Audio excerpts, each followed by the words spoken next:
Te odias a ti mismo, y bien sabes por qué. Tomaste un camino amargo y ahora te das cuenta que el odio consume y destruye y el dolor demasiado grande es. Te manipula como quiere y destroza tu vida también.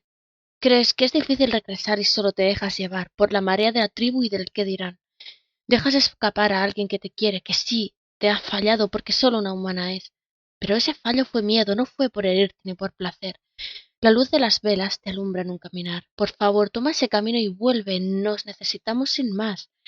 Tal vez creas que ya no es posible, que recuperar aquello no tiene razón. Pero desde ahora y antes te digo, vale mucho la pena, mi corazón.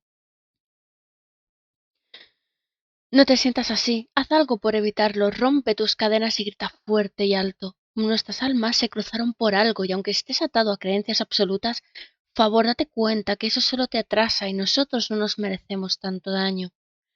Por favor, deja de herirte, no te odies, ven a mí.